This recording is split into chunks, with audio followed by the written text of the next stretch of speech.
welcome to the show. We're at the Police Museum today because it's all about crime. You have the right to remain silent during this show. Today on the show we've got True Crime Streets of LA, Max Payne 2, The Fall of Max Payne, Manhunt, and in versus, it's SOCOM U.S. Navy SEALs 2 against Counter-Strike.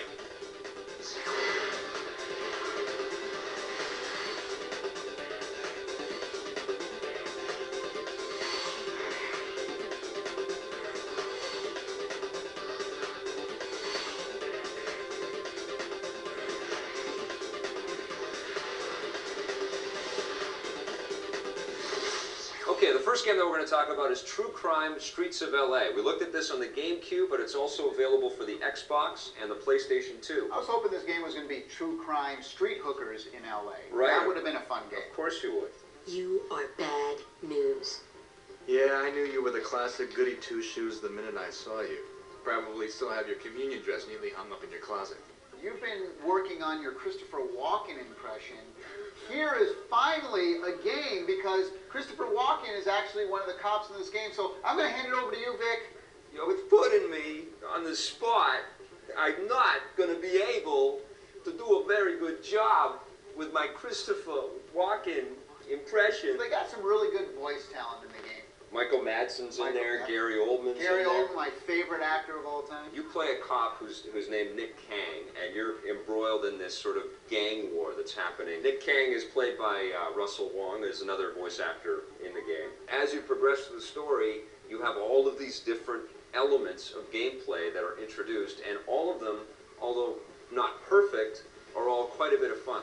This game is supposed to compete with Grand Theft Auto. I mean, there's no bones about it. It's a rip-off of that game. Two things that they do better than Grand Theft Auto is when you're driving and shooting. That's really slick. Cool. The other thing they do better than GTA is the actual hand-to-hand combat fighting. This game does that. They also have much better looking character models in the game, I thought. All you did in this game was you would wait for a red dot to appear, and that was your mission. Right. And then you went and you shot somebody and ran them over. And that was it. That was my biggest problem with this whole game. The red dots aren't your main objectives. They're the optional mission objectives that you can take. Each of the game segments is broken up in episodes, and each episode has about 6 to 9 different missions, and then along the way you'll hear about other crimes coming over the radio dispatch that you can break up. They mix up the loading? There is a lot of loading. Not only is there a lot of loading, but they're long loading. I like the fact that you're playing a cop. You know, morally, I kind of like the idea that you're not just out to. You can do that in Grand Theft Auto. That's true. A cop car. That's true. That's true. You get rewards for being a better cop. I mean, you get these badge points, which I never got.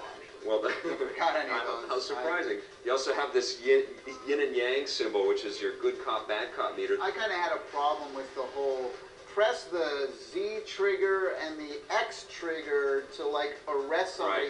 It's much easier just to shoot them in the head. I never felt like I had control. One of the other things that I think is going to appeal to a lot of people and turn people off is the soundtrack on the game, which has all kinds of West Coast rap music on it. Lots of swearing. It's definitely an M-rated game. They actually got a bunch of artists like Snoop Dogg to create new tracks. Problem being is that it's not like Grand Theft Auto where you can get into a car and change the station. You pretty much get the music that they're giving you, and most of it is rap music and people swearing at the top of their lungs, calling everybody. Right. And don't point at me when you say that. Sorry. There are some mellower tracks, and you can choose to take out some. What are you going to give True Crime Streets of LA? I'm giving it a 7.5. 8.5 for me. On the positive side, there are lots of different gameplay styles in this one. We love the voiceovers, especially Christopher Walken, and the hand-to-hand fighting is great. On the negative side, some of the button combinations got a little overbearing. Way too many load times, and they're long. And overall, it just wasn't as good as GTA. All right, we're going to stay with our cop theme here. We're going to talk now about Max Payne 2, The Fall of Max Payne. This one's from Rockstar. We looked at it on the PC. It's very similar to the first one. It's film noir in a video game, which I love. I love that whole aesthetic. But what they added this time is the Havoc physics engine, and it makes a huge difference in the actual way the game gets played, because everything that you encounter, Touchable. And yeah, you can knock boxes, overable. stuff. Yeah, it's so amazing. Scripted elements as well, like a forklift will push over a big Shelving thing it or something. and to kill you. And Yeah. like if you're not expecting it, like I got crushed by the thing. I'm like, damn. The visuals have been improved a little bit in this game Yes. too. I mean, they were excellent in the first Max Payne, but now the weather effects are amazing. Lots of really cool smoke and sort of foggy atmosphere On the consoles as well. on the consoles as well. The facial animations, I think this ranks with Mafia as some of the best stuff I've ever seen. I need the code at the 7th floor door. Sure. I know it. Wait. Oh, yeah. 667. Neighbor of the piece. Get it? Yeah, I get it. The cinematics are this kind of comic book Right. style cinematic stuff. And to be honest with you, I mean, the comic book, you know me, we love Yeah. comic books. For me, for this game, I didn't like the comic book stuff It's not dynamic enough, is it? as much. No. You actually run into Mona Sachs, who was one of the lead Mona characters. Sex? One of the lead characters from the previous game, and she's a ruthless assassin, and she'll take out anybody that gets in her way. Mona? Max, we gotta stop meeting like this.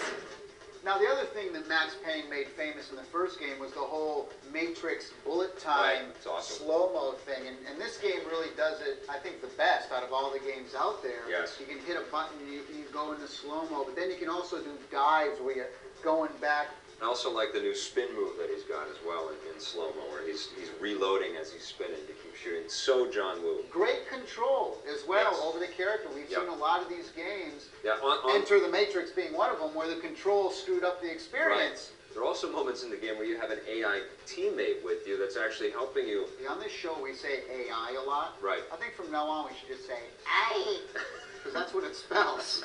What did you think of the enemy I in this game? Very good. It very, is good. Very smart. They'll close doors to get away from gunfire. They'll team up and storm rooms together. I guess the only complaint about it is that it's not an overly long game, and it's a single-player game. So once you beat it, you do get another mode called Dead Man Walking, and basically that's a much more intense version of the game. Once you beat it, I don't know how many more times you're going to enjoy it. Yeah, but I don't think this is a multiplayer experience No, it isn't. kind of game. It so, isn't. I mean, it's a single-player game. It is what it is. 9.5 out of 10. I'm giving it a 9. On the positive side, this game features amazing visuals, some of the best facial animations since Mafia. The gun battles are intense and very easy to control, and a great new improvement is the new physics engine, which allows for all kinds of interactive elements. On the negative side, although the game is extremely well done, it didn't seem as innovative as the first Max Payne. And if you're into longer gaming experiences, this one falls a little short.